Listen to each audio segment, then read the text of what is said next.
Hey, what's up guys? DRC3 here, back with another My Hero Ultra Impact video. Today we're going to be taking a look at the VE Tower. The VE Tower can be one of the hardest events in the game simply for the fact that you need 15 characters to take on the event, especially since it's just launched on global and most people don't have that many characters, or they don't have that many UR characters. Not to fret though, you can use SR characters on this stage.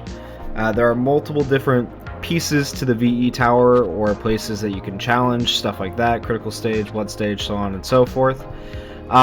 When it comes to doing the stages, there are different difficulties or different floors. You have B tier, A tier, and S tier, and you can see the recommended BP on the side of each of those, B tier being 81,000, A tier being 130,000, and S tier being 170,000. And there are certain types that are going to be more effective on each stage depending on which stage you choose. So that makes this even more difficult, because that means some types are going to be ineffective on certain stages regardless of your BP. So you really have to take into account your team builds and the memories you're using when you're making these. Probably one of the hardest PvE events in My Hero Ultra Impact. Okay, so I'm just taking the time today to go over what this VE Tower is and the different things you can do with the VE Tower. So one of the things that took me a little while to figure out, I just started playing this game last week just like you guys, was that you can take on the individual stages, the individual floors, by tapping here, and you can take on B difficulty, A difficulty, S difficulty, so on and so forth. Or you can do the mock battles to just see if you would win them before you waste one of your tries. You get a limited amount of tries to do these each day. You can do 3 tries per day or 6 tries per day if you buy the $2.99 pass in the shop. That's up to you, decide what you want. As you can see, I have 6 days left to plus 3 tries, so I bought the $2.99 extra 3 tries. Because I like doing this, I like challenging myself, and you do get some hero gems for beating it the first time and clearing it the first time on each floor difficulty. Now, beyond just tapping the main icons where you see the speed stage, the blood stage, so on and so forth, there is another icon here that you can miss pretty easily the first time, especially if you're new to the game. And that would be the tower challenges down here in the bottom left. Tower challenges do not use up your attempts on the VE Tower, so they are useful for earning things like these health flakes here, or the various things you can see here throughout the challenge stage. When you go to attempt the challenge stage, it will tell you that it does not use those tries. And all you have to do to complete the challenges is read what it says, complete the first 4 with Todoroki and Asui as regulars, then complete all floors on difficulty B, and then do what it says. So even if you don't have the UR Todoroki or the UR Asui, if you have the SR versions and you throw them in as a regular unit, some on the first 4, and your other character is able to basically beat the floor for you on 4B, you can get those health flicks pretty easily. And I have already done this on one of these stages, just to show you guys what it looks like. Let's see. Critical stage. You can see I already got the health flakes, and I am on the second challenge. Complete the first 4 with fewer than 3 KOs, and complete all the floors on difficulty B. Now, technically, some people might ask, well, if I did the first challenge, could I do the second challenge like without having to redo it? The answer is no, because I did technically beat this without any KOs on the first 4, and I beat it with the recommended characters that it had for the first challenge.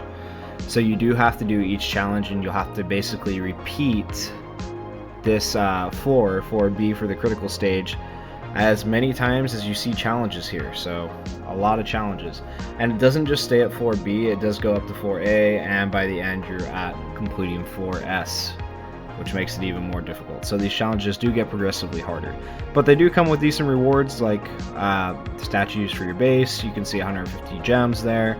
They're going to give you pieces for characters, so on and so forth. Very, very useful stuff, all the stuff for advanced leveling. So this is a really cool thing that if you're a new player, you might miss. Okay, and now I'm going to answer one more question that I feel like a lot of people probably have, And that's because when you first get into the game, you have like this awakening battle pass type thing on the home menu. Most of you guys have probably seen it if you're new to the game. Where if you get all the way up to tier 7 of the missions, by then you will have to beat the VE tower on the S floor for any of these stages. It doesn't matter which one, you can pick whichever stage you want, but you have to beat the S floor. So I'm going to tell you guys how I beat the S floor, and then maybe you can do the same. So I did choose to do the blood stage. I just tapped on it here.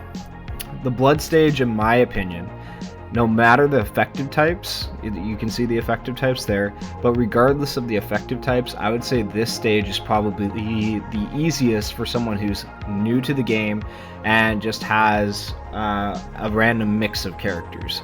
Now, your BP does still have to be high enough to take on this stage, but the character typing does not matter as much on this stage as it does with others, because you're not going to get completely creamed.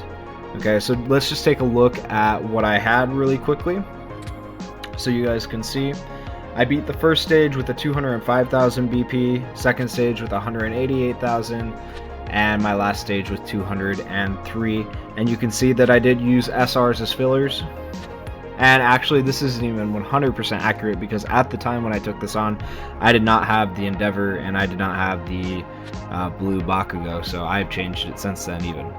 So keep that in mind. I did that with 2 less URs than you're seeing here. So basically what I would recommend, in order to beat the S stage, if you are there at that point trying to beat that, you need at least 9 characters that are max level, 80, 70, if you're using an SR.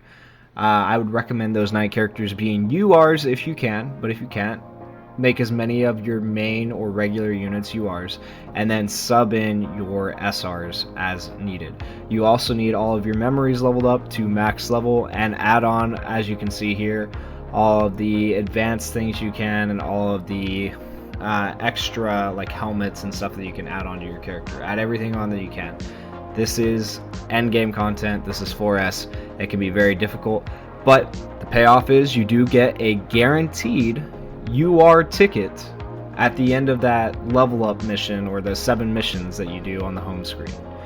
So it is very worth it. So in other words, if you wanted to know how to beat 4S, if you have been struggling with this like I did for 3 days, do the blood stage and choose units that are going to basically raise your BP. Don't worry about the typing. Okay? That's the easiest way to do it. And then the last thing I want to talk about with the VE Tower, this is just kind of an overall look at the VE Tower, is the shop. You can see here I bought a few things, the tickets. You have the All Might pieces, the Limit Breaker, UR tickets, all of this stuff. Very, very, very useful. If you're wondering what you should buy first, I would recommend either that silver ticket. Now, there's no guarantee, they kind of suck, but you could get a new recruit if you're low on characters. That's why I bought that first. Or I would also recommend the All Might, because another UR character is never going to hurt you. And then after All Might, maybe do the memories. And then, of course, anything else in the shop that you decide is worth it, that's up to you. But I would say characters first, because you need characters in this game to be able to complete VE towers. And if you want to be able to complete more VE towers, you're going to need more characters that are max level. You can get plenty of this other stuff, like the training items for the memories and characters anywhere else. So those would be the things I would buy last. And that's pretty much it.